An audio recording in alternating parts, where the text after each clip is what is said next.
मैं क्या हूँ, मैं कैसा हूँ, और मेरा परमात्मा है, बाकी सब दूसरे हैं। तो अगर मैं शरीर नहीं हूँ तो शरीर भी दूसरा ही है। अगर मैं शरीर नहीं हूँ तो शरीर भी दूसरा है। तो शरीर का हित करना भी परहित है। तो शरीर के हित करने के लिए हमें क्या करना है? जीने के लिए खाना है, खाने के लिए नहीं जीना है। अब विचार करेंगे कि हम खाने के लिए जीते हैं कि जीने के लिए खाते हैं। सबको पता है जीने के लिए क्या खाना चाहिए, और ज़्यादा अगर विश्लेषण करने जाऊँगा तो समय काफ़ी हो जाएगा। इसलिए इशारे में बात आज होगी और इशारे को आपको समझना पड़ेगा। आपको अपने विवेक बुद्धि को चिंतन मनन और मंथन में लगाना पड़ेगा। अब परहित में क्या है? दूसरे का शरीर का हित, किसी भी आत्मा का हित हम नहीं कर सकते। वो आत्मा स्वयं के हित के लिए स्वयं ही परमात्मा से प्रार्थना कर सकती है।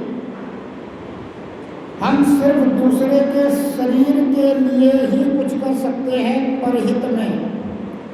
तो हमें गाय के लिए करना है, तो हमें गाय के लिए करना है। तो हम गाय, जिस आत्मा को गाय का शरीर मिला है उस आत्मा के लिए कुछ नहीं करना है।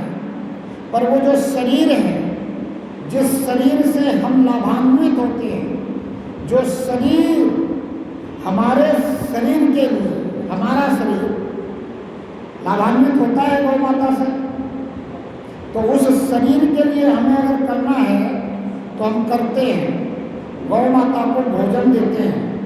हमारा सनातन जियो और गलत, हमारा सनातन जियो और जिलाओ,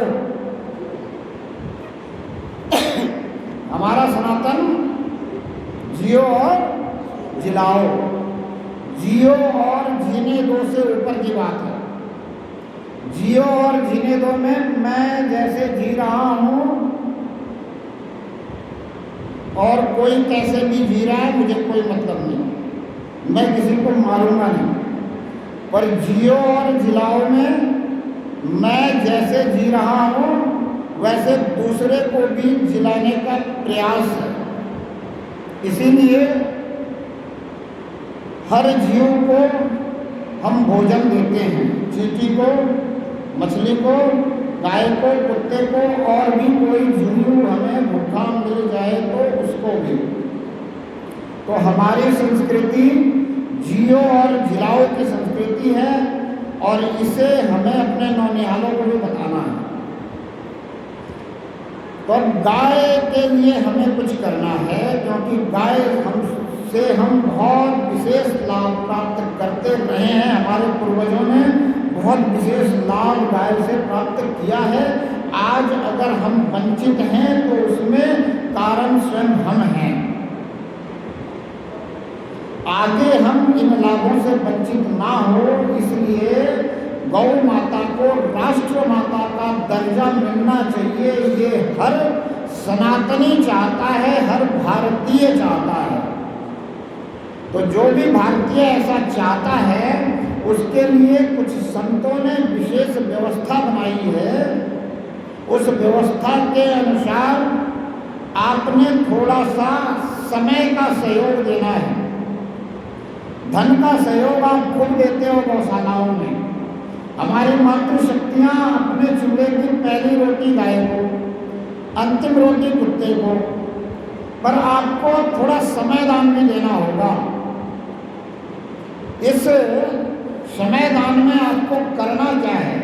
इस समय दान में आपको 27 अप्रैल को ज़्यादा से ज़्यादा संख्या में अपने तहसील पे जाकर एसडीएम को ज्ञापन देना है कि हम भारत की जनता जो इस देश की मालिक हैं, जनता ही मालिक है, हम देश की जनता जो मालिक हैं, हम चाहते हैं कि हमारी गौ माता राष्ट्र माता बने। इसके लिए हमारे भेजे हुए प्रतिनिधि हैं, उन प्रतिनिधियों तक हमारी ये बात पहुंचाने का कार्य आप करेंगे। और हम सबको पता है कि कार्य बहुत धीरे होता है, तो 3 महीने में आप कितनी भी बड़ी संख्या में तहसील में पहुंचे, फिर भी कार्य होने वाला नहीं है। या मानते चलो हो जाए तो प्रभु कृपा। फिर 3 महीने के बाद कुछ सक्षम व्यक्ति अपने अपने तय निकले, हमें खुद करना पड़ेगा। हम सिर्फ सरकार के भरोसे नहीं बैठ सकते। क्यों नहीं बैठ सकते? क्योंकि हमारे प्रधानमंत्री ने इशारे में हमें समझा दिया है कि मैं चौकीदार हूँ। मैं क्या हूँ? चौकीदार हूँ। अभी हमारी मातृशक्तियाँ कह रही थी संत पहरेदार है, हमें जगाने आते हैं, पर चौकीदार को मालिक को जगाना पड़ता है, चौकीदार को मालिक को टाइट करना पड़ता है। तो हमारे प्रधानमंत्री को भी हमें टाइट करना पड़ेगा। और टाइट करने का मतलब कि हमें अपनी आवाज़ वहाँ तक पहुँचानी पड़ेगी। हमारे प्रधानमंत्री अगर कह रहे हैं सबका साथ सबका विकास, तो जब आप अपना आवेदन निवेदन ज्ञापन लेकर के पहुँचोगे सरकार के अधिकारी के पास, तो सरकार को पता चलेगा कि कितने लोग भारतीय संस्कृति और सभ्यता का विकास चाहते हैं, कितने लोग इस भारत राष्ट्र को मानवतावादी राष्ट्र देखना चाहते हैं। क्योंकि भारत राष्ट्र जब तक सनातनी हिंदू राष्ट्र नहीं बनता, मानवतावादी राष्ट्र नहीं बन सकता।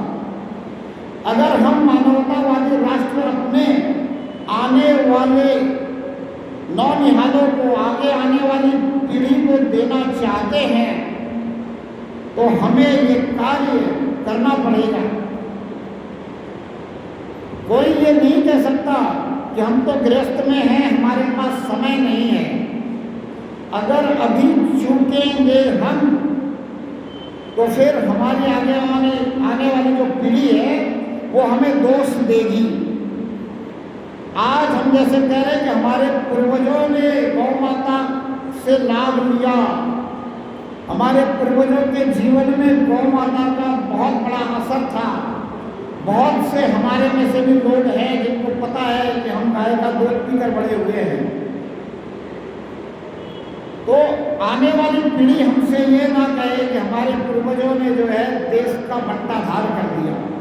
हमारे पूर्वजों ने हमारे सनातन संस्कृति का, हमारे भारतीय संस्कृति का, जो मानवता पर आधारित संस्कृति, जो मानवतावाद को बढ़ाने वाली संस्कृति, ऐसी संस्कृति को नज़रअंदाज करके सिर्फ और सिर्फ हमें धन देकर गए, धन देकर चले जाओगे और लूटने वाले धन को लूट लेंगे, संस्कृति को बचा कर जाओगे। कोई नहीं लूट सकता। कि लूट सकता? नहीं लूट सकता। तो संस्कृति को बचाने के प्रयास में लगना पड़ेगा। थोड़ा सा धन कम कमा लेंगे, समय निकाल करके संस्कृति बचाने के लिए लगेंगे, तो ये हमारे आने वाली पीढ़ी के लिए बहुत ही सहज और शांतमय जीवन देने वाला होगा। इसलिए निवेदन है कि इस गौ सम्मान आवाहन अभियान में जिसका कोई नेता नहीं है, कोई जिसका अध्यक्ष नहीं है, जिसका कोई किसी प्रकार से संरक्षक नहीं है, जिसका संरक्षक गौ माता, जिसके अध्यक्ष नंदी बाबा, इसमें आपको एक सफल सहृदय धर्म प्रेमी, गौ प्रेमी, प्रभु प्रेमी की तरह कार्य को यज्ञ समझ करके उतरना है और इस यज्ञ में अपनी आहुति देनी है। वो आहुति सिर्फ समय की है, धन इसके लिए नहीं चाहिए। हमारी जितनी गौशालाएं हैं वो एक रजिस्टर खरीदने में सक्षम हो सकती है और है भी। वो रजिस्टर वहाँ से आप तक आएगा। मैं निवेदन करता हूँ, यहाँ एक गौशाला के सेवक गौ सेवक नितिन जी नाम है, नितेश जी बैठे हैं। ऐसे और भी गौ सेवकों से मैं निवेदन करके आया हूँ कि आपको गौ की सेवा करने के साथ साथ गौ को राष्ट्रमाता, गौ की रक्षा, गौ हत्या बंद करने के लिए इस कार्य में अधिक समय देना पड़ेगा। अगर आपके बिना गौशाला में कमी होती है एक व्यक्ति की, तो आप एक व्यक्ति और गौशाला में अपने बढ़ाओ, उसको अपनी जिम्मेदारी सौंपो। पर आप निकल करके लोगों के सामने आओ, उनसे साइन लो रजिस्टर पे, और एक नहीं, दो नहीं, तीन नहीं, जितने रजिस्टर ज़्यादा से ज़्यादा भरवा सको। 27 अप्रैल तक आपके पास 40 दिन का समय है। आप मिलो। कुछ आप ऐसे भी लोग हर मोहल्ले में, हर मार्केट में, बाजार में तैयार करो, जो उस मोहल्ले में, उस मार्केट में सुबह शाम घूम करके वो कार्य करने को तैयार हो स्वेच्छा से। कोई किसी पे दबाव नहीं, जो स्वेच्छा से कार्य करे उससे ये कार्य हो जाए तो ये हमारे लिए राष्ट्र प्रेम का द्योतक होगा। राष्ट्र सेवा की जो मुहिम चल रही है, इसके आगे बढ़ाने की सफलता का जो प्रयास है वो संतों का पूरा होगा। सभी संत गौ सेवा और गौ रक्षा के लिए लामबंद है। कोई भी इस विषय में किसी प्रकार का तर्क और कुतर्क नहीं कर पा रहा है। इसलिए अब हमें जागना होगा, हिंदुओं को जागना होगा, और जो हिंदू जागा हुआ है उसे दूसरे को जगाना होगा। सिर्फ इस बात को ऐसे नहीं कह सकते कि संतों को ही कुछ करना होगा। अपने अपने हिस्से का कार्य, अपने अपने हिस्से की जिम्मेदारी सबको लेनी होगी। और ये बात अगर आप समझ रहे हैं तो बस इतनी सी बात में मैं यहाँ गौ सेवा की जो ये प्रकल्प है, गौ सम्मान आवाम अभियान की बात को यहाँ से विराम देता हुआ अब दूसरी परहित की बात पे आता हूँ। वो दूसरी परहित की बात है कुटुंब प्रबंधन। वसुधैव कुटुंबकम, पूरी धरती मेरा परिवार है, ऐसा सिर्फ और सिर्फ इस भारत के ऋषि मुनियों का उद्घोष है। और कहीं किसी भी राष्ट्र में किसी भी मजहब या रिलीजन के किसी भी व्यक्ति ने ऐसा कहने की हिम्मत नहीं दिखाई। और हम पूरे विश्व को संभालना नहीं चाहते हैं, पूरे विश्व पर राज करना नहीं चाहते हैं, मगर वो पूरे विश्व पर राज करना चाहते हैं, पूरे विश्व को संभालना चाहते हैं। हम क्या चाहते हैं? हम चाहते हैं कि जैसे हम अपने परिवार को संभालते हैं और हर परिवार के सदस्य से ये उम्मीद रखते हैं कि परिवार का हर व्यक्ति सुखी हो, इसके लिए हर व्यक्ति के मन में ये भाव हो कि मुझे परिवार के सभी व्यक्ति को सुख प्रदान करना है। और जिस परिवार में ऐसा सभी व्यक्तियों के अंदर भाव होता है वही परिवार सुखी होता है। जिस परिवार के अंदर अगर व्यक्ति के अंदर ये भाव है कि मुझे परिवार से सुख लेना है, वो परिवार सुखी नहीं हो सकता है। उस परिवार में ईगो हो जाती है, उस परिवार में ईर्ष्या बढ़ जाती है, प्रतिस्पर्धा बढ़ जाती है, और परिवार, संयुक्त परिवार इसीलिए आज नहीं रह पा रहे हैं। तो हमें अपने परिवारों को संयुक्त परिवार पुनः स्थापित करने के लिए अपने नौनिहालों को ये सिखाना पड़ेगा कि परहित सरिस धर्म नहीं भाई, अपने परिवार में सबको सुख देने का भाव अपने अंदर होना चाहिए, किसी से सुख लेने का नहीं। सुख लेने से मिलता नहीं है, सुख मांगने से मिलता नहीं है। अगर सबको अंदर ये भाव हो कि मुझे सबको सुखी रखना है, पुत्र चाहे कि मुझे पिता को सुखी रखना है, पिता तो हर पल चाहता ही है कि पुत्र मेरा सुखी रहे।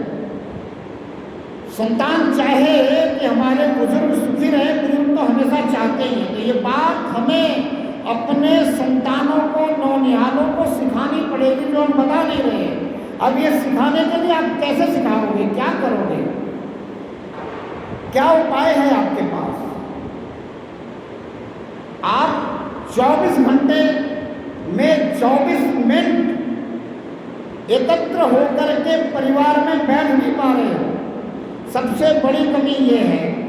तो आपको 24 घंटे में 24 मिनट निकालना होगा, जिसमें आप परिवार के साथ एकत्र होकर के बैठे, उस समय अपने और सारे काम को तिलांजलि दे दें। 24 मिनट के लिए फोन सबके बंद करवा दें।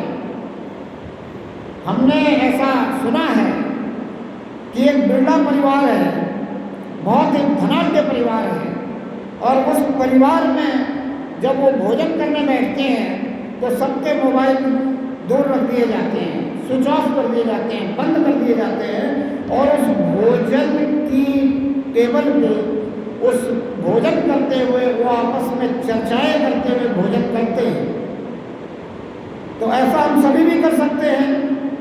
ऐसा हम करेंगे तभी हमारे वापस संयुक्त परिवार हो सकते हैं, और इस संयुक्त परिवार के होने का लाभ ये होता है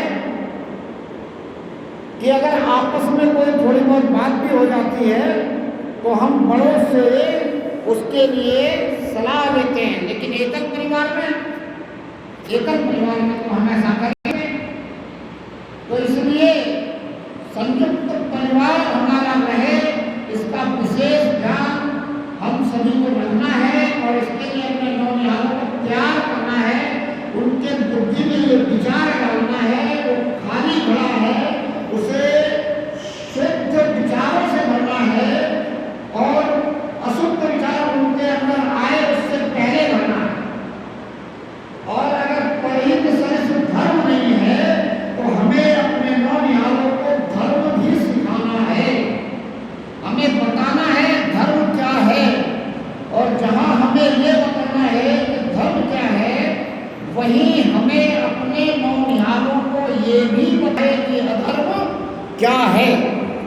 आपने मेरे उद्घोष में ध्यान नहीं दिया, और दिया हो तो बड़ी अच्छी बात है कि मैंने अधर्म का नहीं बोला।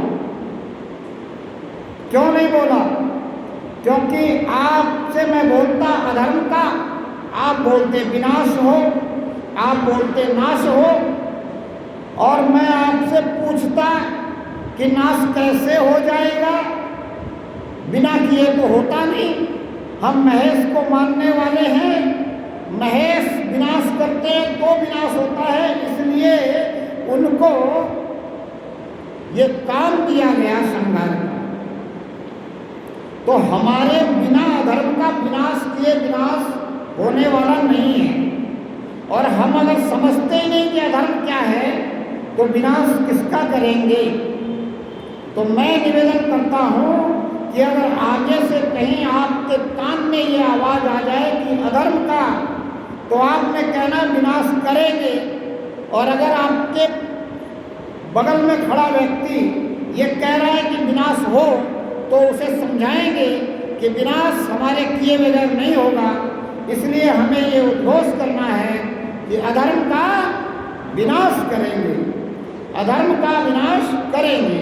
अब अधर्म कहाँ पल रहा है? अपने अंदर भी पल रहा है। सबसे पहले अपने अंदर से अधर्म का विनाश करना है। आपके अंदर अगर 10 गुण हैं धर्म के, तो ही आप धार्मिक हैं, तो ही आप धर्म पर चलने वाले हैं। धार्यति इति धर्म। क्या धारण करना है? धर्म के 10 गुणों को धारण करना है। धर्म का सबसे पहला गुण क्या है? दया। दया धर्म का मूल है। तो जिसके अंदर दया नहीं है वो अधर्मी है। ये बात अपने नौनिहालों को, अपने बच्चों को सिखाना है कि जिसके अंदर दया नहीं है वो अधर्मी है। और दया किस पे? सभी जीवों पे। हम सनातनी सभी जीवों पे दया करते हैं, इसलिए हमारे संतों ने उद्घोष क्या दिया? जीव सेवा ही शिव सेवा है।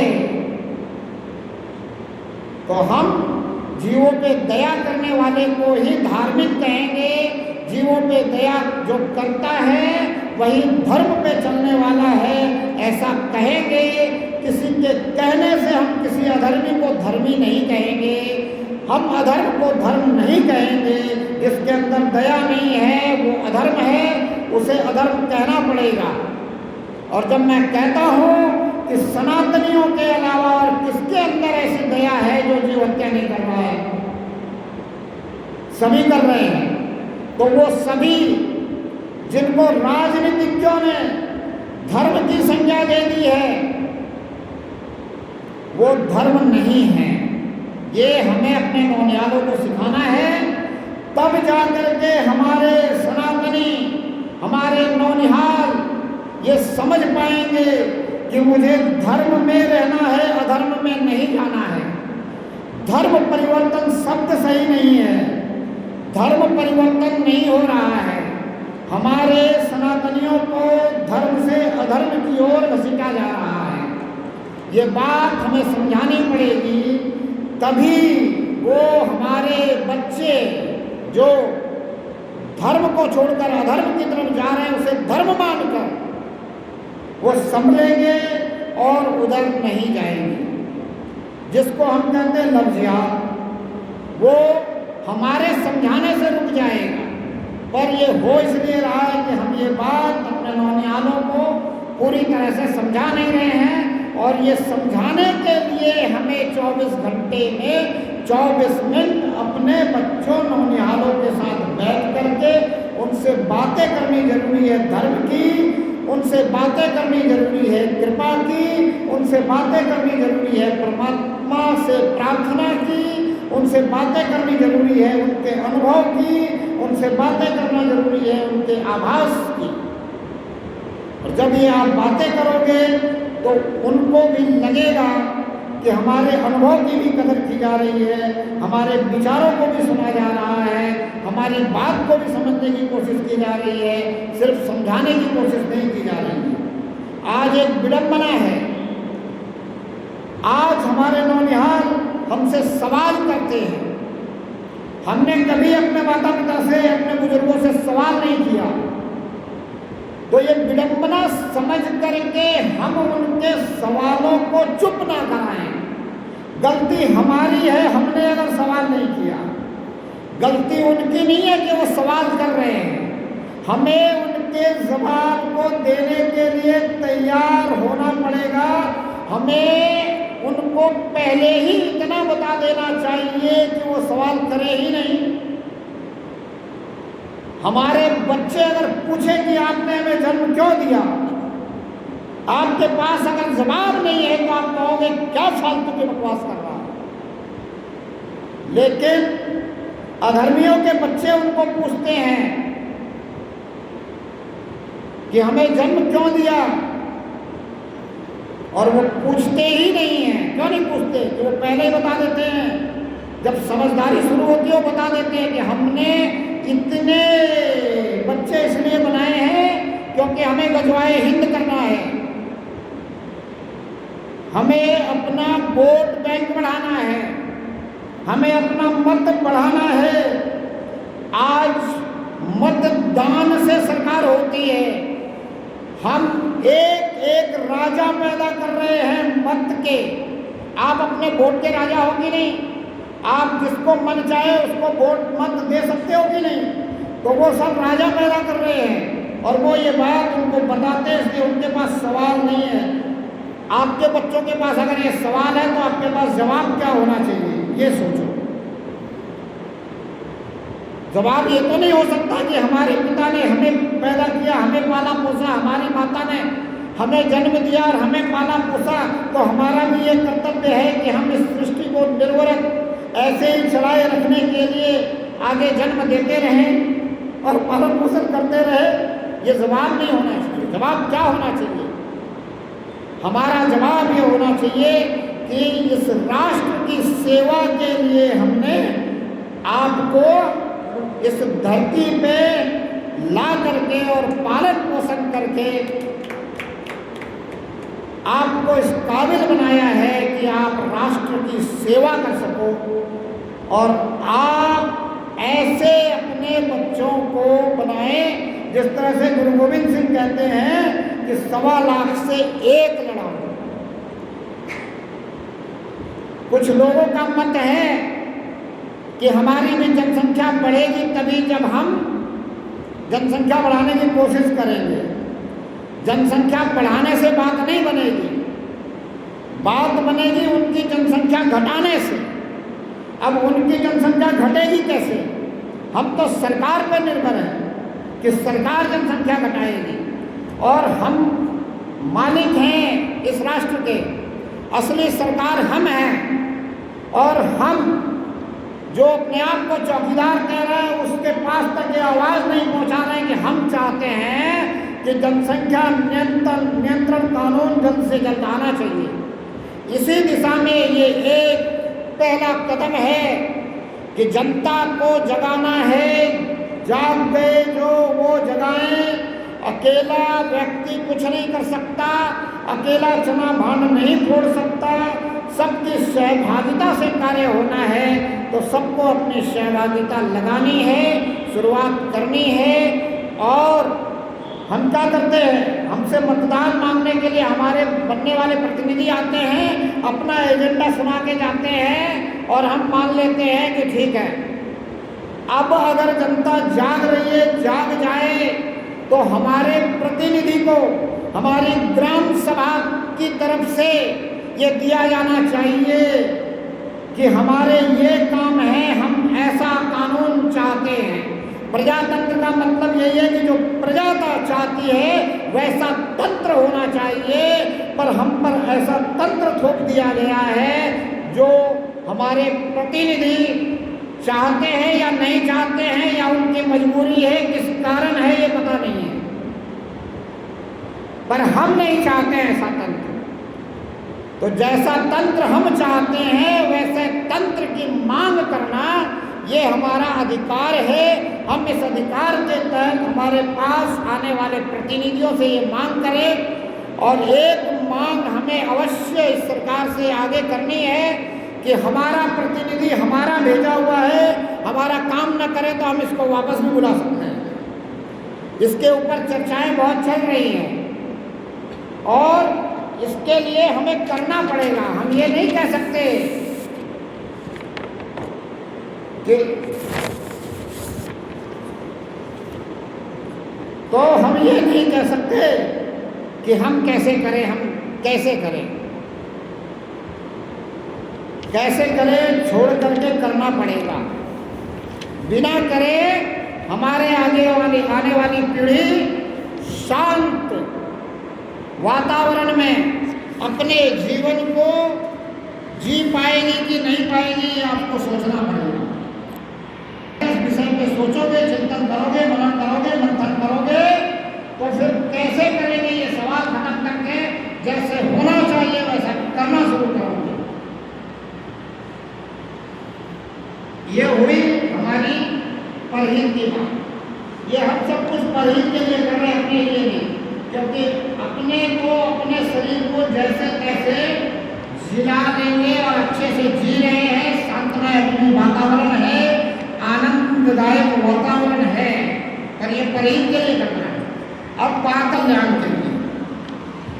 परहित की बात बहुत संक्षेप में, स्व कल्याण कैसे होगा? स्व कल्याण यानी मेरे शरीर का कल्याण नहीं, अभी तक हम अपने शरीर के कल्याण में और शरीर को चमकाने धमकाने में लगे हुए हैं। शरीर के लिए बहुत कुछ कर रहे हैं कि शरीर को एक दिन छोड़ के जाना है। मेरा क्या होगा पता नहीं है किसी को पता? शरीर छूट जाने के बाद मेरा क्या होगा? लोग कहते हैं मेरे दादाजी गुजर गए। क्या कहते हैं? दादाजी गुजर गए। कहाँ से गुजर गए भाई? किसी रास्ते से कोई गुजर जाता है, तो दादाजी कहाँ से गुजर गए? दादाजी का जीवन जितना इस शरीर में था, इस शरीर से अपना जीवन गुजार कर गुजर गए। आपको पता ही नहीं चला दादाजी क्या थे, कैसे थे। आप शरीरों को देखते रहे। एक राम सुखदास जी महाराज हुए, उनकी फोटो किसी के पास नहीं है, उनके शरीर की भी नहीं है। बात समझे ना, उनकी फोटो किसी के पास नहीं है, उनके शरीर की भी नहीं है। वो फोटो खिंचवाते नहीं थे। उस समय मोबाइल नहीं थे कि आप कहीं से भी ले लेते। कैमरा सामने आता तो उनके पास एक काली चद्दर होती थी, वो कहते थे फोटो नहीं लेना और चद्दर ढक लेते थे। और फिर वो कहते थे कि तुम मेरे शरीर की फोटो लोगे, लोग फोटो को पूजने लग जाएंगे। मेरी फोटो लेने वाले जिस दिन कोई कैमरा बन जाए उस दिन ले लेना, मेरी फोटो कोई नहीं ले सकता। इसी बात को हमें समझना होगा कि मेरा कल्याण करना है, स्व कल्याण करना है, तो मुझे स्वयं को परमात्मा से जुड़ना होगा।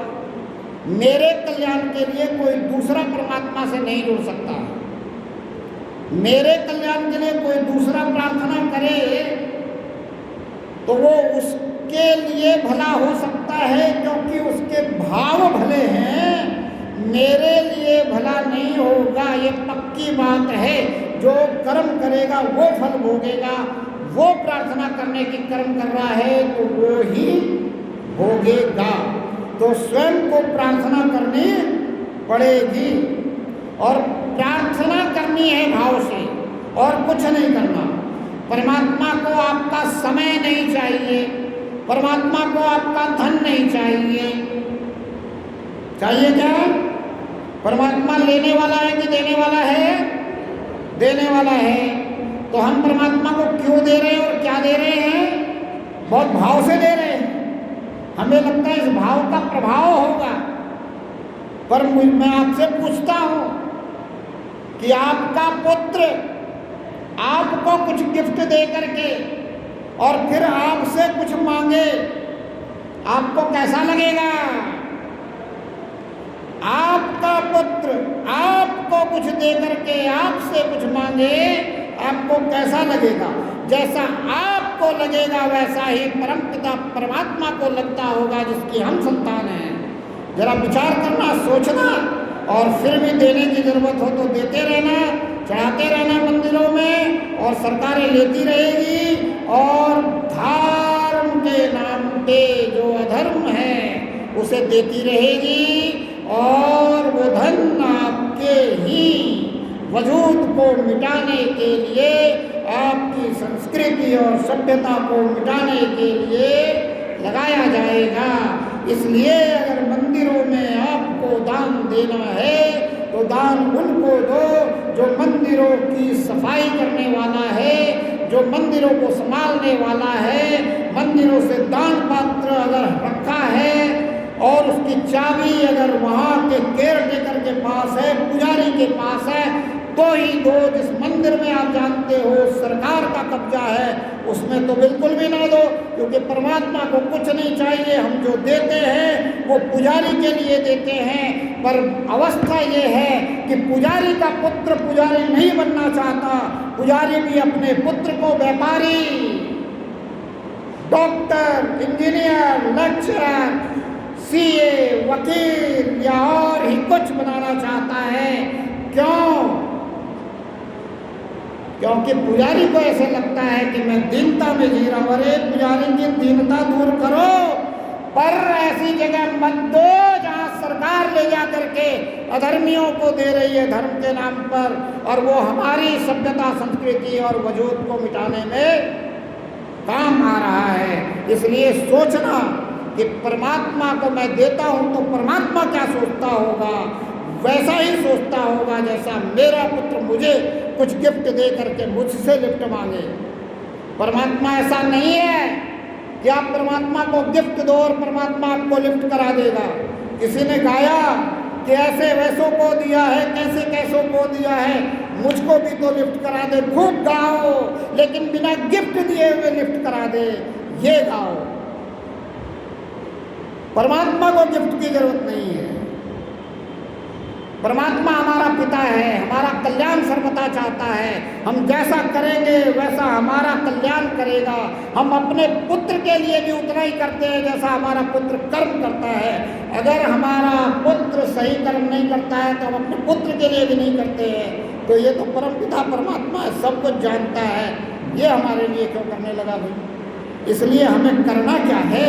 प्रार्थना करते हुए अच्छे और बहुत अच्छे कर्म करने हैं। और अच्छा और बहुत अच्छा कर्म क्या है? परहित। पर स्वहित के लिए सिर्फ प्रार्थना है। स्वहित के लिए क्या है? सिर्फ प्रार्थना है। और ये प्रार्थना क्या होनी चाहिए? कैसी होनी चाहिए? प्रार्थना ऐसी नहीं होनी चाहिए कि तेरा तुझको अर्पण क्या लागे मेरा। प्रार्थना अगर ऐसी हो तो ये आपको परमात्मा से दूर कर रही है। जैसे दो भाई आपस में बैठे हो, बंटवारा कर रहे हो और बड़ा भाई छोटे भाई से कह रहा हो कि मैंने तेरा तुझको दे दिया, मेरा मेरे पास रख लिया, तेरे को जो मैंने दिया है उसमें मेरा कुछ भी नहीं है, मेरा कुछ नहीं लगा है। और छोटा भाई भी बड़े भाई से कह रहे हो कि तेरा तुझको अर्पण क्या लागे मेरा। क्या परमात्मा से हमारा ऐसा विभेद है, ऐसा भेद है? अगर नहीं है तो सुधार करेंगे और हम आगे से ये कहेंगे कि तन मन धन सब कुछ तेरा, मैं भी हो गया तेरा। पुत्र अपने पिता से अगर ये बात कह दे कि ये जो भी है सब कुछ तेरा है और मैं भी तेरा हो गया, तो पिता भी वापस कहता है कि अरे मेरा कहाँ है, मुझे भी एक दिन छोड़ के जाना है, सब कुछ तेरा है। तो अगर हम परम पिता परमात्मा को कहते हैं कि तन मन धन सब कुछ तेरा और मैं भी हो गया तेरा, तो परम पिता परमात्मा कहता है कि ये सब कुछ तेरा ही है और तुझे सदुपयोग करने के लिए दिया है। सदुपयोग करता रहे, मैं तुझे और देता रहूँगा। मैं देने के लिए हूँ, पर तू इसका सदुपयोग कर, इसका दुरुपयोग मत कर। तू जीने के लिए खा, खाने के लिए मत जी। तू नशा मत कर, तू व्यसन मत कर, तू जुआ मत खेल, तू सट्टा मत खेल, तू किसी भी तरह से व्यभिचारी दुराचारी ना बन। तुम अच्छे और बहुत अच्छे कर्म कर, जो कुछ मैंने दिया है उसका सदुपयोग कर। तो चलो हम अच्छे और बहुत अच्छे कर्म करेंगे तो क्या होगा? हमें क्या मिलेगा? जीवन में अच्छा फल मिलेगा, जीवन में अच्छा हमें फल मिलेगा। इससे भी हमारा स्व कल्याण होने वाला नहीं है, क्योंकि संतों ने हमें बताया कि अच्छे कर्म भी बेड़ी है और बुरे कर्म भी बेड़ी है।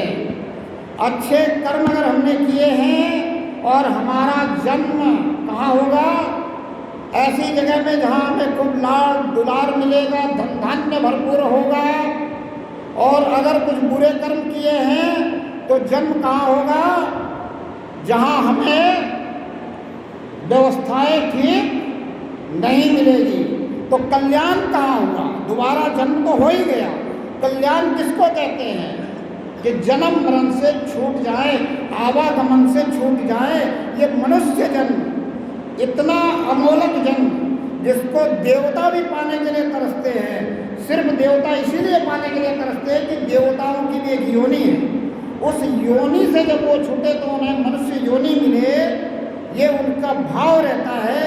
और ये मनुष्य योनि अगर हमें मिली है तो हमारा भाव ये होना चाहिए कि प्रभु मुझे तेरा दीदार चाहिए, मुझे तेरा दर्शन चाहिए। मुझे तू दृश्यमान होना चाहिए। कैसे होगा? अब तक नहीं हुआ। बहुत पूजा पाठ कर रहे हो, बहुत भक्ति कर रहे हो, इसका मतलब कुछ गड़बड़ है। और पहली गड़बड़ तो यही है कि गिफ्ट दे के लिफ्ट लेना चाहते हो, ये सबसे बड़ी गड़बड़ है।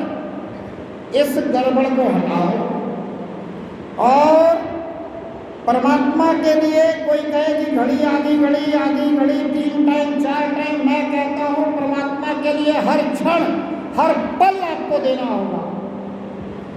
एक भी सेकंड, एक भी पल आपको परमात्मा को बिसरना नहीं है। इसीलिए संतों ने कहा कि हर काम को करते हुए परमात्मा को याद रखो, परमात्मा को याद करो, हर काम को करते हुए सुमिरन करो। सुमिरन की सुध यो करो जो गागर पनिहार। गागर है सर पे, पानी लेने जा रही है मातृशक्तियाँ, एक कमर में भी है, एक हाथ खाली है, गागर पकड़ा हुआ नहीं है, आपस में बातचीत करते हुए जा रही हैं सहेलियाँ। रास्ता नदी का है, पानी ज़्यादा आ जाता है, कम हो जाता है, रास्ता सही नहीं है, उबड़ खाबड़ है, कंकड़ीला है। ध्यान में बात है कि सर पे घड़ा है, आपके परमात्मा सर पे बिठा लो। बिठा सकते हो क्या? हम अपने संतानों को सर पे बिठा लेते हैं, बिठा रखा होगा बहुतों ने, सभी बिठा के रखते हैं, बहुतों ने नहीं, सभी, सबको संतानों से इतना प्रेम होता है कि सर पे बिठा के रखते हैं। कभी अपनी संतान को इनमें से कोई भी कहे कि भुला हो, भुला है क्या? लेकिन किसी को पूछ लो, बोला महाराज जी परमात्मा को याद करने की बहुत कोशिश करते हैं, परमात्मा याद रहता ही नहीं, भूल जाता है, छूट जाता है, काम में लग जाते हैं, भूल जाते हैं। मैं पूछता हूँ तुम काम में लगते हो, तुम अपने संतान को भूल जाते हो क्या? नहीं भूलते। अगर तुम्हें अपने पिता से अतिशय प्रेम है, तुम अपने पिता को तब तक नहीं भूलते जब तक तुम जिंदा रहते हो, पिता जिंदा रहे या ना रहे। तो इस परम पिता से इतना प्रेम कर लो कि ये हर पल याद रहे। ये ना कहना पड़े कि मैं भूल जाता हूँ, छूट जाता है। अरे छूटती तुम्हारी माला होगी, छूटता तुम्हारा पाठ होगा, छूटते तुम्हारे शब्द होंगे। भाव अंदर रहता है कि नहीं रहता? याद संतान की रहती है। कब तुम संतान संतान करते हो, कब उसके नाम का जाप करते हो? वो भाव, वो याद, ये सबसे बड़ी बात है। भाव प्रधान विश्व करी राखा, जो जस किन्ना सो तस पल चाखा। भाव का प्रभाव है, भाव बिना भाव है, पर फिर भी अंदर अंदर परमात्मा से एक प्रार्थना करनी है। वो मैं आपको बताता हूँ कि हे प्रभु मुझे क्षमा कर। क्यों क्षमा कर? क्योंकि जाने अनजाने में भी गलतियाँ होती हैं, इसलिए क्षमा मांगो परमात्मा से। परमात्मा की शरण में आप नहीं जा सकते, आप परमात्मा के शरणागत नहीं होते, क्योंकि परमात्मा को आप जानते ही नहीं हो, कैसे चले जाओगे? आपने परमात्मा को कहीं माना है, वहाँ तक जाते हो, उसके बाद वहाँ से निकलते ही आप सब कुछ बिसर जाते हो। आपको पता है कि परमात्मा आपके अंदर ही है। किसको किसको पता है? हाथ खड़े खड़े खड़े तो करो, इसमें क्या समझ की बात है? किसको किसको पता है कि परमात्मा अंदर है? कब आपने अंदर जाके परमात्मा को देखने का प्रयास किया? कब देखा आपने अंदर जाके? जहां आपने माना है वहां जाकर के देखा और भूल गए। जिस दिन अंदर जाकर के परमात्मा को देखने का प्रयास शुरू कर दोगे, जिस दिन आप अंदर जाके परमात्मा को देख लोगे, उस दिन नहीं बिसर पाओगे, क्योंकि आप भी शरीर के अंदर हो, परमात्मा इसके अंदर भी है, परमात्मा आपके अंदर है, आप परमात्मा के अंदर हो, कण-कण में परमात्मा है। बस इतना सा ही तो करना है। संत कहते हैं जो भीतर गया वह भी तर गया। तो स्व कल्याण अगर करना है तो भीतर जाइए, अंदर की यात्रा कीजिए, युक्ति को समझिए, मुक्ति मिलेगी। परमात्मा से प्रार्थना कीजिए कि हे प्रभु मुझे क्षमा कर, अपनी शरण में ले ले। अच्छा, परमात्मा हमें अपनी शरण में ले ले, फिर हमें कोई दुख रहेगा क्या? हमें दुखों से मुक्ति चाहिए कि नहीं चाहिए? तो हम परमात्मा से प्रार्थना करें कि प्रभु मुझे अपनी शरण में ले ले। और इसके आगे क्या प्रार्थना? आप अच्छे और बहुत अच्छे कर्म कर सकते हो। आपके जीवन में सबसे अच्छा कर्म क्या होने वाला है, आपको पता है क्या? आप अपने जीवन का सबसे अच्छा कर्म कर सकते हो क्या? कोई ऐसा कर्म कोई व्यक्ति बता दे कि मुझे पता है कि मुझे मेरे जीवन में सबसे अच्छा क्या करना चाहिए था, वो मैंने कर लिया। या मुझे पता है कि मेरे जीवन में सबसे अच्छा क्या करना चाहिए, मैं करूँगा। है किसी को पता? मेरे जीवन में सबसे अच्छा क्या होना चाहिए, परमात्मा को पता है कि नहीं? मेरे जीवन में मुझे सबसे अच्छा क्या करना चाहिए, परमात्मा को पता है कि नहीं? पता है? तो हमें परमात्मा से यह प्रार्थना करनी चाहिए कि प्रभु जो तू चाहता है वो करवा ले। तुझे पता है कि मेरे जीवन में सबसे अच्छा क्या होना चाहिए, तूने मुझे जीवन जिस कार्य के लिए दिया है वो कार्य मुझसे करवा ले। ये अगर प्रार्थना भाव से हो जाए और परमात्मा अगर मुझसे कार्य करवाने लग जाए तो जीवन का सबसे अच्छा कार्य शुरू हो जाएगा। हो जाएगा कि नहीं? विश्वास है कि नहीं? श्रद्धा है कि नहीं? भाव है? बात समझ में भी आ रही है, बुद्धि में बात बैठ भी रही है, तो करना पड़ेगा। बिना करे तो होगा नहीं, प्रयास करना पड़ेगा। और कितना प्रयास करना पड़ेगा? इतना प्रयास कि शरीर सोया रहे फिर भी प्रार्थना चलती रहे। योग निद्रा, हम कृष्ण को मानते हैं। कृष्ण ने हमें कहा योग निद्रा सीखो। कृष्ण जैसा कोई योगी नहीं। हम योग निद्रा को सीखते नहीं, सिखाता कोई नहीं, सिखाने वाला भी कोई नहीं है। आपको स्वयं प्रयास करना पड़ेगा। करत करत अभ्यास के जड़मति होए सुजान, आपको प्रयास करना पड़ेगा।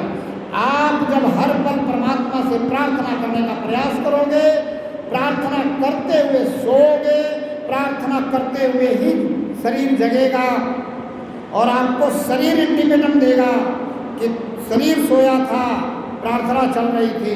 ये कब होगा? जब आपके अंदर उतनी ही ललक होगी जितनी ललक आपको अपनी बिटिया की शादी में होती है। कितनी ललक होती है?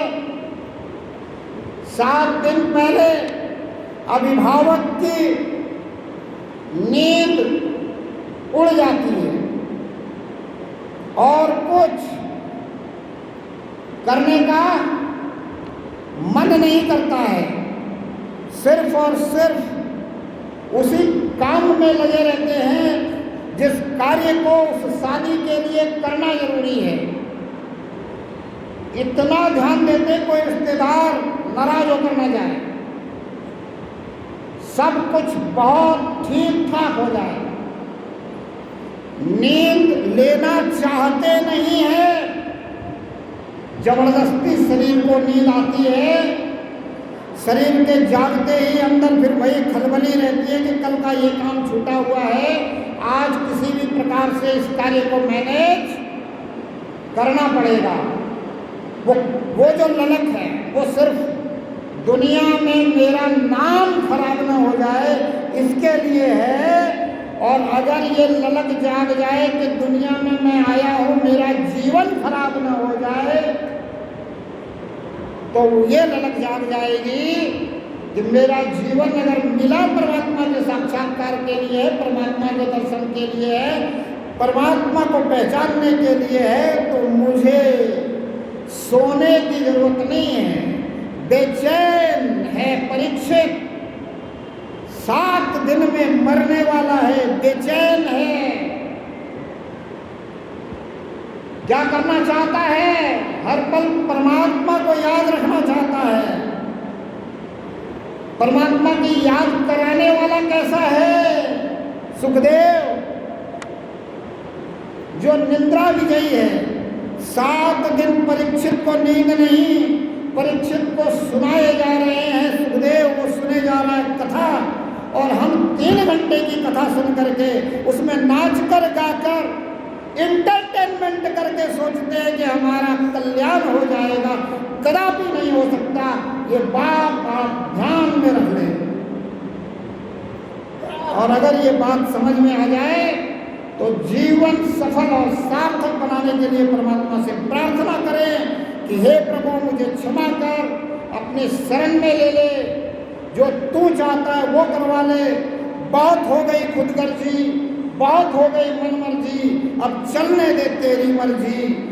अब इसके आगे आपको दर्शन अगर परमात्मा के चाहिए तो इन आंखों से नहीं होगा, मन की आंखों से भी नहीं होगा। इन आंखों से आप वो देखते हो जो प्रत्यक्ष दिखता है, मन की आंखों से आप वो देखते हो जो आपने इन आंखों से प्रत्यक्ष देखा हुआ है। आप अपने घर के किसी भी कोने में यहाँ बैठे बैठे देख सकते हो। मन की आंखों से आप वो देख सकते हो जो आपने कल्पना की हुई है, जो आप कल्पना कर सकते हो। आज आप यहाँ बैठे बैठे एक बहुत बड़ा बंगला बनाने की कल्पना शुरू कर दो और उस बंगले में कौन सा रूम कैसे सजाया जाएगा, कहाँ कौन सा रूम होगा, ये जरा कल्पना करके देखो। आंख बंद करते ही पूरा मानचित्र सामने आ जाएगा कि नहीं? तो आप मन की आंखों से कल्पना जो भी करो वो देख सकते हो, पर आप परमात्मा को इन 2 आंखों से नहीं देख सकते। इसलिए हमारे सनातन ऋषि मुनियों ने कहा कि तीसरी आंख खुलनी चाहिए, तीसरी आंख खुलवानी पड़ेगी।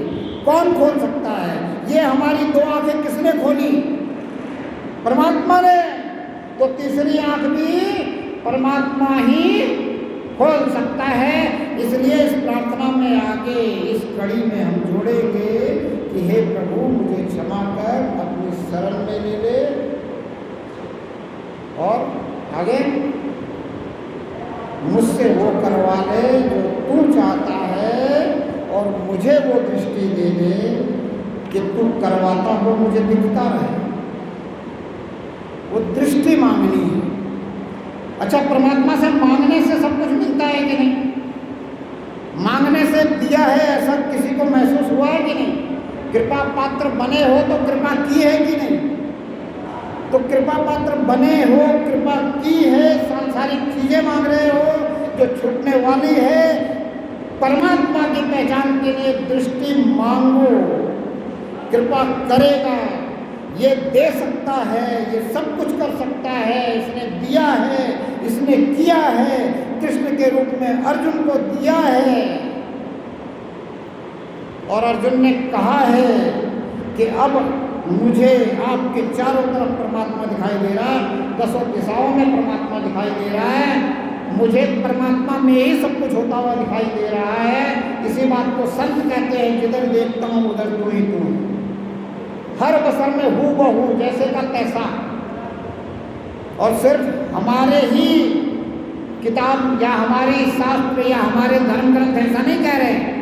अरे अधर्मियों के भी धर्म ग्रंथ इसी सत्य के साथ लिखे गए हैं, और इस एक सत्य के साथ उसमें और जो कुछ भी जोड़ा गया है उस असत्य को भी वो सत्य मानकर बैठे हुए हैं। लेकिन ये बात पक्की लिखी हुई है कि खुदा हाजिर नाज़िर है, खुदा रगे जैसे नज़दीक है।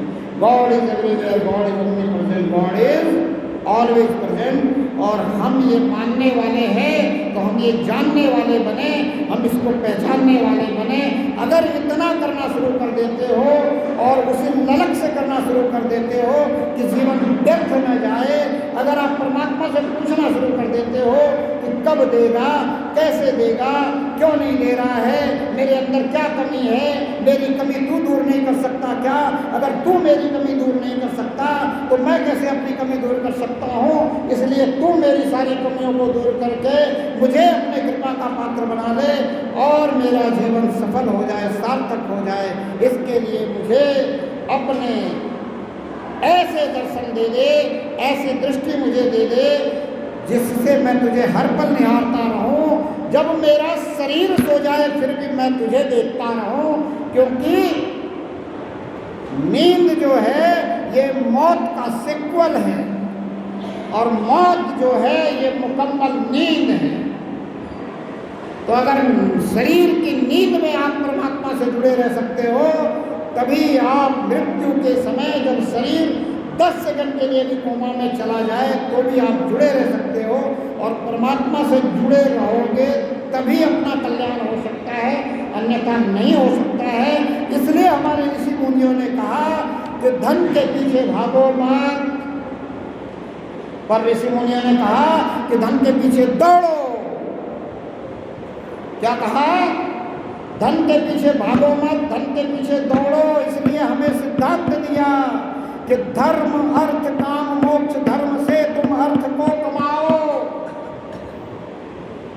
फिर जो भी तुम्हें काम करना है वो करके मोक्ष के लिए तैयार हो जाओ।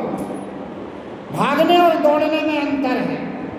हमारे पीछे कुत्ता पड़ जाए तो हम भागते हैं, हमारे पीछे और कोई लठ लेके पड़ जाए तो हम भागते हैं। जब हम छोटे बच्चे थे, माँ झाड़ू लेके पड़ जाए तो हम भाग जाते थे, भागते थे। इसको कहते भागना, जिसका कोई लक्ष्य नहीं है कि कहाँ जाके रुकूंगा। और जब हम दौड़ते हैं तो हमारा लक्ष्य होता है कि हम कहाँ जा करके हमें रुकना है। तो धन के लिए लक्ष्य बनाओ, लक्ष्य बना करके दौड़ो, लक्ष्य पूरा हो जाए तो रुक जाओ, ठहर जाओ। हमारे संतों ने इशारा दिया, ये इशारा ठहरो का है, आशीर्वाद का नहीं है। अगर किसी ने इसको आशीर्वाद समझ रखा है तो भूल में हो। ये ठहरो का निशान है। अगर हमें किसी को कहना होगा ठहरो, हम ऐसे कहते हैं ठहरो ठहरो।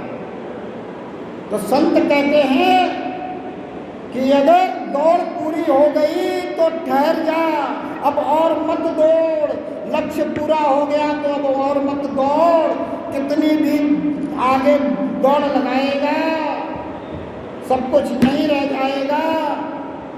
संतान सुपुत्र है, सुपुत्री है, तो वो भी धनोपार्जन करेंगे। और अगर कुपुत्र है और कुपुत्री है तो कितना भी कमा के रख दोगे, क्या करेंगे आप सब जानते हैं, बोलने की जरूरत नहीं है। इसलिए समझो समझो, अगर उम्र की उस सीमा को तय कर चुके हो, जैसे सीमा के बाद भागना बंद कर देना चाहिए, दौड़ना बंद कर देना चाहिए, तो बंद करो। प्रार्थना में लगो, स्व कल्याण के लिए लगो, परहित के लिए लगो। प्रार्थना समझ में आ गई? एक बार मेरे साथ प्रार्थना को दोहराएंगे। हे प्रभु, मुझे क्षमा कर, अपनी शरण में ले ले, जो तू चाहता है मुझसे वो करवा ले।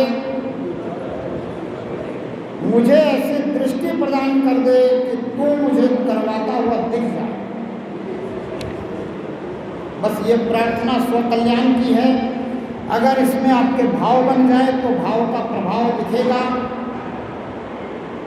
और परहित आपको इसलिए करना है क्योंकि ये जो धरती है, इस धरती को सजाने और संवारने का काम इस इंसान का ही है और किसी का नहीं है। इसलिए आपको परहित करना है। ये धरती ऐसी छोड़ के जानी है जैसी आप चाहते हो कि रहे। उसके लिए जो करना है वो करने के लिए तैयार होना है।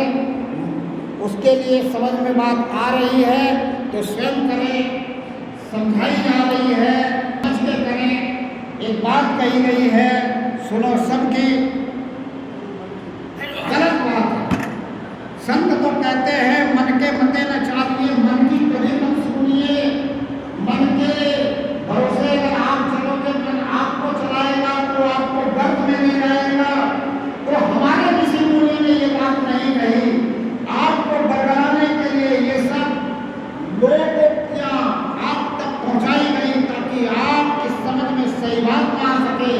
सही बात तो ये है कि सुनो सबकी, करो वो उनमें से जो सबसे अच्छी हो। सुनो सबकी, करो वो जो उनमें से सबसे अच्छी हो। एक बात और आप तक पहुंचाता हूं,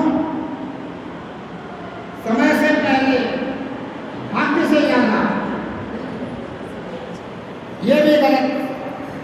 ये भी लोकोक्ति आपके किसी संत ने नहीं कही, आप तक फिजूल में पहुंचाई गई है ताकि रहो।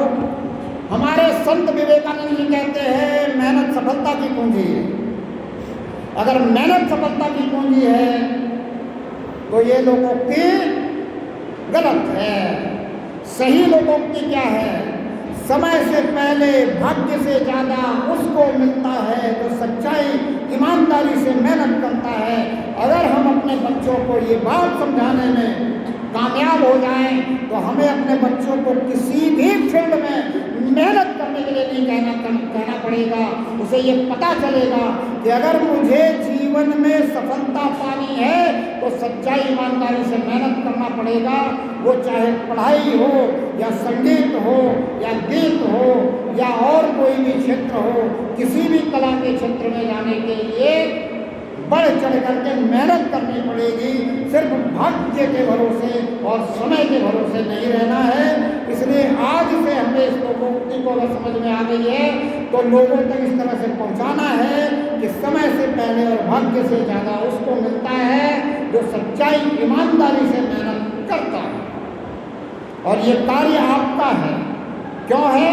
क्योंकि संत कहते हैं प्रथम भक्ति संतन कर संगा।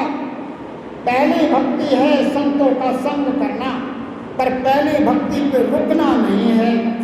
दूसरी भक्ति भी बताई है, कहते हैं दूसरी मम रति कथा प्रसंगा। बोला तुमने संत से जाकर के जो सीखा है, जो संत ने तुझे सिखाया है, जो संत ने मेरी कथा बताई है, जो संत ने मेरा प्रसंग बताया है, वो तुझे भी बोलना शुरू करना है। और अगर वाकई में संत की बात को समझना चाहते हो तो बोलना पड़ेगा। मैंने भी किसी संत से ही समझा है बात को, और बोलता इसलिए हूँ कि मुझे समझ में आ जाए। आपको अगर समझना है तो आपको भी बोलना पड़ेगा। आप अपने प्रेमियों से बोल सकते हो, आप अपने सहपाठियों से, अपने सहयोगियों से, अपने नौनिहालों से, अपने मित्रों से बोल सकते हो। बोलो, बोलना चाहिए। बोलोगे तो इस दिमाग में बात आएगी कि मैं जो बोल रहा हूँ उस पर मैं स्वयं चल रहा हूँ कि नहीं चल रहा। अपने आप को भी झांकने का अवसर मिलेगा, और वो इसलिए मिलेगा कि जब आप किसी को बोलोगे वो भी आपको देखेगा, तो आपको वैसा बनाना पड़ेगा जैसा आप दूसरे को बनाना चाहते हो। तो किसी ने अगर कहा है कि स्वयं के सुधर जाने से जग सुधरेगा, ये भी बात सही नहीं है। स्वयं के सुधरने के बाद जग को सुधारना पड़ेगा, और सुधार करने के बाद भी, सुधारने की कोशिश करने के बाद भी ना सुधरे तो फिर दूसरा उपाय भी करना पड़ेगा, जो राम ने रावण के लिए किया, कृष्ण ने कंस के लिए किया। इन बातों के लिए हमें तैयार रहना पड़ेगा। इसीलिए मैं कहता हूँ कि जब अधर्म का बोला जाए तो आपको उद्घोष करना होगा कि विनाश करेंगे, होगा नहीं या विनाश हो नहीं, विनाश करेंगे। अपने अंदर से भी अधर्म का विनाश करेंगे, दूसरे के अंदर से भी अधर्म का विनाश करेंगे। और अगर किसी के अंदर से अधर्म का विनाश नहीं कर पा रहे हैं, वो रावण है, वो कंस है, तो उसके विनाश के लिए हमारे पास जो अधिकार है उस अधिकार का प्रयोग भी करेंगे। यही परहित है। रावण को राम ने इसलिए नहीं मारा कि सीता चाहिए थी। सीता तो राम ने पहले ही अग्नि में समाहित कर दी थी। राम ने रावण को इसलिए मारा कि इस दुनिया में रावण के अत्याचार से लोग वंचित हो जाए। उनके पास वो अधिकार था, हमारे पास नहीं है, तो हमारे पास जो अधिकार है हम उसका प्रयोग करें। हमारे पास अधिकार है कि हम अपने प्रतिनिधियों से कड़े कानूनों की मांग करें, तो वो हमें करनी पड़ेगी। हमें ये कहना नहीं है कि हम कैसे कर सकते हैं, हम तो गृहस्थी हैं, संतों को करना है। संत को क्या लेना देना है? संत की कौन सी आगामी पीढ़ी आने वाली है? संत तो आपकी पीढ़ी के लिए आपको जगारे करना आपको है। अगर मैं गलत हूँ तो मुझे क्षमा कर देना। इन्हीं शब्दों के साथ आपसे विदा चाहता हूँ। और आप अभी जाएंगे नहीं। हमारे एक संत जी आए हुए हैं जो गौ सेवा प्रभारी हैं यहाँ के, इनके भी हम कुछ वचन श्रवण करेंगे। और अगर और भी कोई कुछ कहना चाहता है तो जरूर मैं तो सबको समझ लेना चाहता हूँ। मैं चाहता हूँ कि मुझसे कुछ अगर सवाल भी हो तो आप करें, उसका जवाब अगर मैं यहाँ दे सकूँ सबके सामने तो भी दूँ, और ना दे सकूँ अगर कोई ऐसा सवाल हो जो अलग से जवाब देने वाला हो तो वो अलग से ही पूछना चाहिए, अलग से जवाब देने की कोशिश की जाएगी। जवाब आपके मन मुताबिक मिले ना मिले इसकी मेरी जिम्मेदारी नहीं है, पर मैं जितना समझ सकता हूँ उतना आपको समझा सकता हूँ। उसके ऊपर आपको निर्णय लेना है, बात सही है या गलत है। अभी हमारे वक्त जय महेश।